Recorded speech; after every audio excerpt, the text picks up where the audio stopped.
한 주간 편안하셨나요? 오늘 주님의 날 복된 아침입니다. 오늘도 하나님의 말씀으로 이 아침을 시작하도록 하겠습니다. 오늘 같이 묵상할 말씀은 출애굽기 25장 1절에서 22절 말씀입니다. 오늘 같이 묵상할 말씀은 출애굽기 25장 1절에서 22절 말씀입니다. 제가 봉독하겠습니다. 여호와께서 모세에게 말씀하여 이르시되 이스라엘 자손에게 명령하여 내게 예물을 가져오라 하고 기쁜 마음으로 내는 자가 내게 바친 모든 것을 너희는 받을지니라. 너희가 그들에게서 받을 예물은 이러하니 금과 은과 놋과 청색 자색 홍색 실과 가는 배실과 염소털과 붉은 물들인 순양의 가죽과 해달의 가죽과 조각목과 등유와 관유에 드는 향료와 분향할 향을 만들 향품과 호마노며 에봇과 흉패에 물릴 보석이니라. 내가 그들 중에 거할 성소를 그들이 나를 위하여 짓되 무릇 내가 네게 보이는 모양대로 장막을 짓고 기구들도 그 모양을 따라 지을지니라.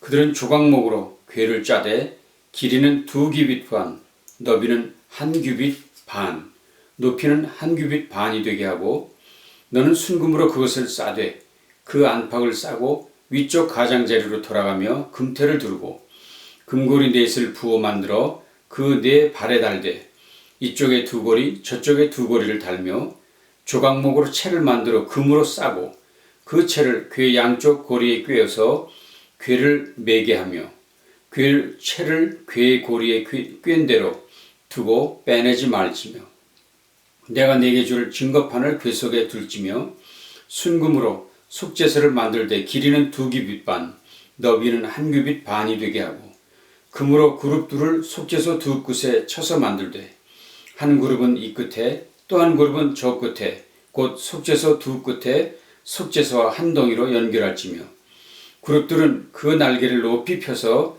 그 날개로 속죄서를 덮으며 그 얼굴을 서로 대하여 속죄서를 향하게 하고 속죄서를 궤 위에 얹고 내가 네게 줄 증거판을 궤 속에 넣어라.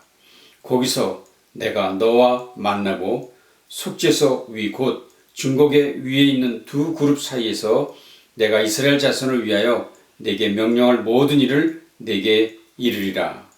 아멘. 오늘 여러분에게 과일 하나를 소개하려고 합니다. 이것입니다. 두리안이지요.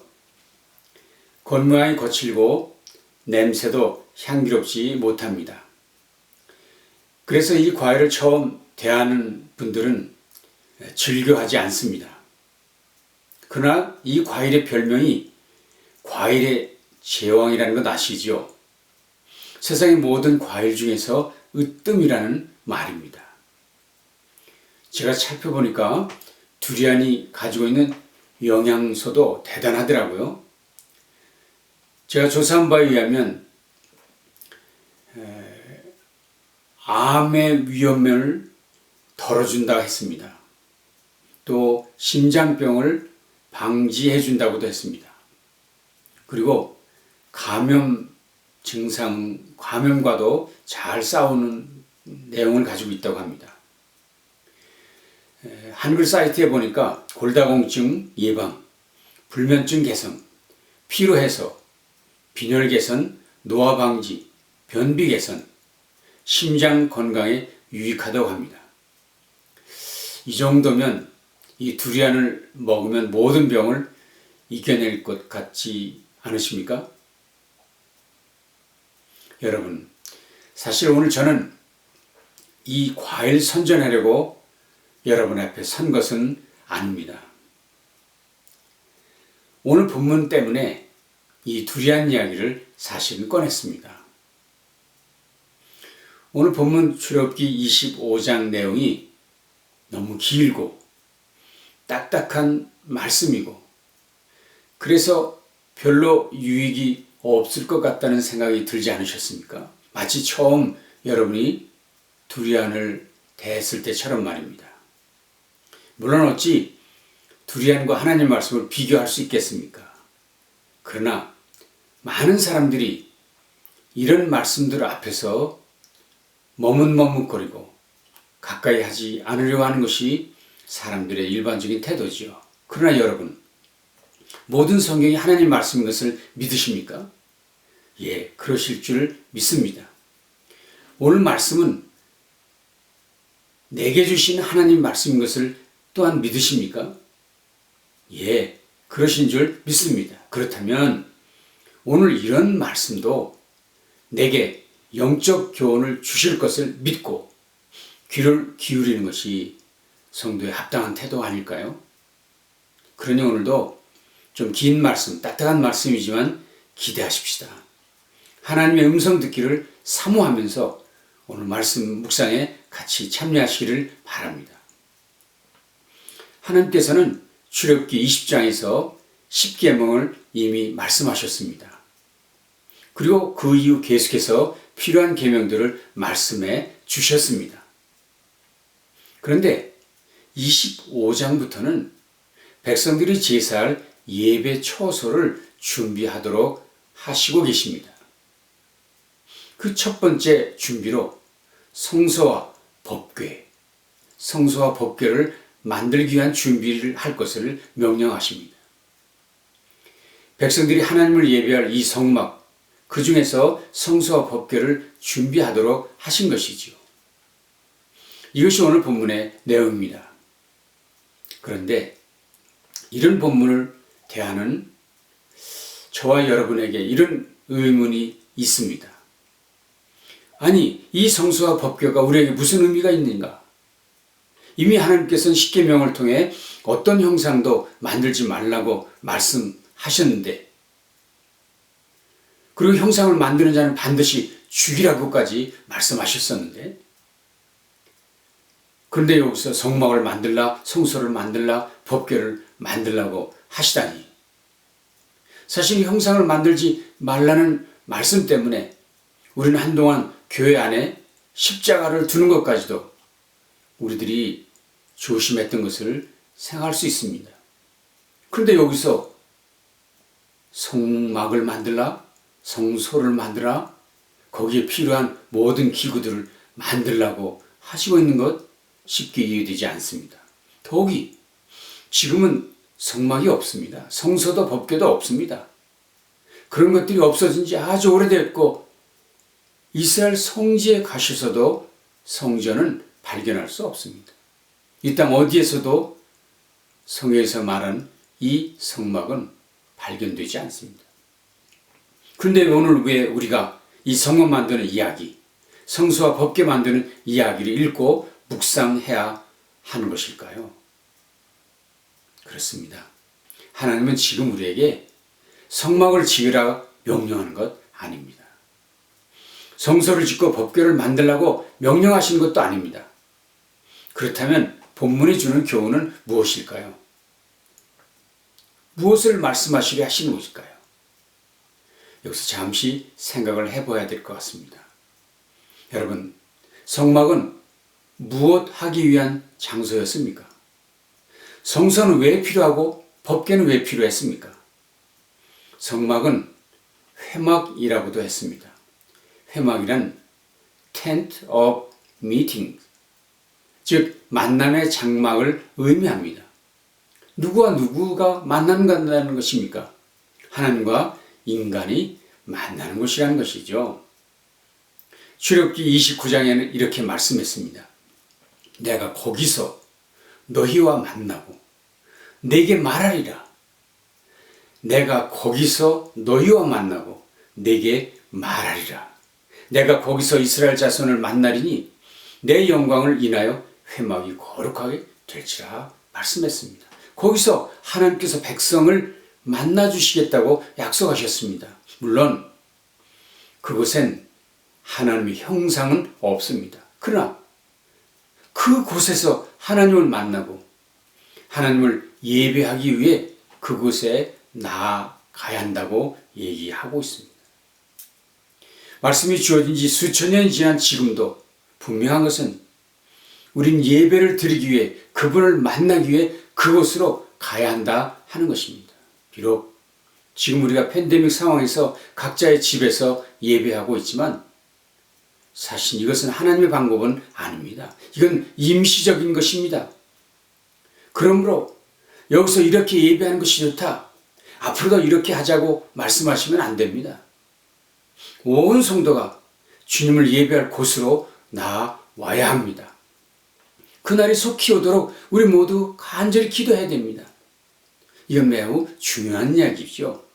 왜냐하면 구원받은 우리를 향한 하나님의 목적, 오직 여기에 있기 때문입니다. 출애굽기의 처음 이야기를 아시죠? 하나님께서는 광야에 있던 모세를 찾아가셨습니다. 그리고 모세에게 백성들을 구출해내라고 명령하셨습니다. 모세가 답답했습니다. 하나님, 벌써 이 백성이 이 땅에 산 지 430년이 지났습니다. 여기서 그동안 430년 동안 잘 살고 있습니다. 애국을 떠날 마음이 전혀 없는 사람들입니다. 이것이 좋지 않습니까? 여기서 예배하면 안 됩니까? 의문이 많았습니다. 그래서 모세는 하나님께 여쭈었죠. 그때 하나님께서 모세에게 말씀하셨습니다. 내가 정녕 너와 함께 있으리라. 내가 백성을 애굽에서 인도하여 낸 후에 너희가 이 산에서 하나님을 섬기리니.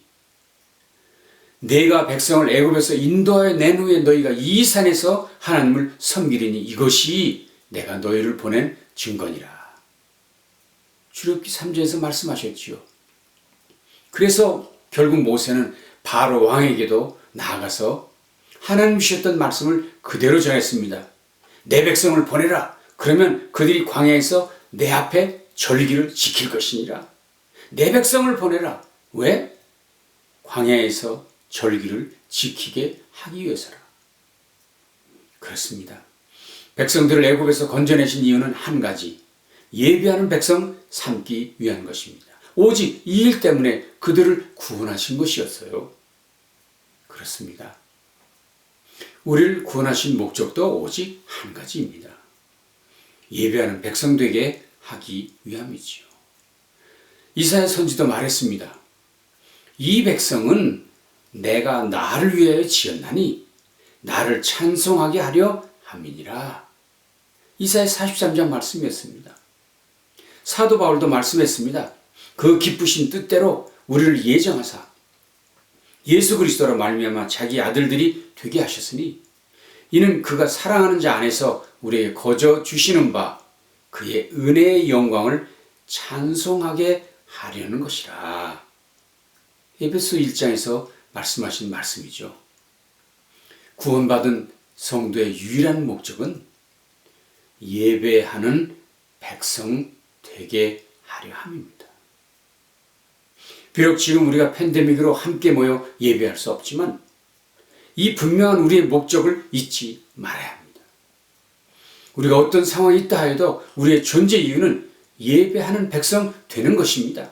그러므로 우리 모두는 하나님이 기다리시는 그곳, 하나님께서 약속하신 그곳으로 나아가야 합니다. 그런데 주의해야 할 것이 있습니다. 오늘 본문을 보면 하나님께서 성서와 법궤를 위해 각종 재료를 준비하라 말씀하셨습니다. 3절에서 7절 말씀이었죠. 너희가 그들에게서 받을 예물은 이러하니 금과 은과 놋과 청색, 자색, 홍색 실과 가는 배실과 염소털과 붉은 물들인 순양의 가죽과 해달의 가죽과 조각목과 등유와 관유에 드는 향료와 분향을 향을 만들 향품과 호마노며 에봇과 흉패에 붙인 물릴 보석이니라. 금은 놋, 청색, 자색, 홍색실, 가는 배실, 염소털, 붉은 물들인 순양의 가죽, 해달의 가죽, 조각목과 등유와 관유에 드는 향료, 분향을 향품, 호마노를 준비하라 하셨습니다. 물론 우리가 지금도 하나님께 나아갈 때 이런 물건들 가지고 와야 한다는 건 아닙니다. 그러나 우리가 준비해야 할 것이 있습니다. 그게 뭡니까? 물론 예물이죠. 그러나 그것보다 더 중요한 건 마음과 정성이 중요합니다. 오늘 2절 말씀을 다시 보십시오. 이스라엘 자손에게 명령하여 내게 예물을 가져오라 하고 기쁜 마음으로 내는 자가 내게 바치는 모든 것을 너희는 받을지니라. 기쁜 마음을 강조하고 있습니다. 주께 나오는 사람들, 예배를 위해 주께 나오는 사람은 기쁜 마음으로 할 것을 말씀하신 것이죠. 기쁜 마음이 필요합니다. 누구든지 빠지지 말고 이렇게 해야 합니다. 기쁜 마음으로 해야 합니다.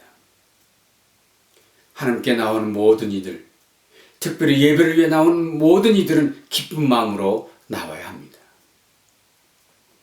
오늘 가정에서 예배하고 있는 여러분들은 예배의 자리에 어떤 모습으로 앉아 계십니까? 마지못해 억지로 예배 자리에 나온 것은 아닐까요? 그저 대충 나온 것은 아닐까요? 아니, 여러분의 복장은 지금 어떠하십니까? 여러분은 지금 예배하는 자세가 바로 되어 있습니까? 기쁜 마음입니까? 마음에서 우러나와서 예배당에서 예배하듯 그렇게 준비된 모습으로 예배하고 계십니까? 오늘도 기쁜 마음, 감사한 마음, 정성이 담겨진 마음, 그런 마음으로 드리는 참된 예배자, 주님 앞에 드리는 참된 예배가 될 것을 믿습니다. 말씀을 마무리하겠습니다. 우리의 궁극적 목적은 하나님께 예배하는 것, 인생의 목적은 하나님을 영원토록 즐거워하는 그것입니다. 하나님을 만나는 일은 우리 인생의 가장 중요한 일이고, 그리고 그것은 예배입니다. 구원받은 성소의 필수적 본분이지요. 예배를 소홀히 할 수 없습니다. 다른 무엇으로도 예배를 대체할 수 없습니다. 기쁜 마음으로 나아가십시다. 하나님의 임재를 경험하는 능력이 있는 예배가 될 것을 믿습니다. 정성을 다하여 감사한 마음으로 오늘도 그분을 예배하는 복된 주일 되시기를 주님의 이름으로 축원합니다. 기도하겠습니다. 하나님 감사합니다. 오늘도 하나님이 우리를 기다리고 계시고 우리의 예배를 받기를 소원하고 계신 것을 알게 되었습니다. 오늘 그 예배의 자리로 정성을 다해 기쁜 마음으로 달려가는 우리 모두 되도록 도와주시고, 그리고 그 자리에서 그 하나님을 배우며 그 하나님께 기쁨으로 감사하는 오늘 복된 하루 될 수 있도록 도와주시옵소서. 예수님 귀하신 이름으로 간절히 축복하며 기도합나이다. 아멘. 오늘도 복된 날, 은혜의 날이 될 수 있기를 간절히 바랍니다. 감사합니다.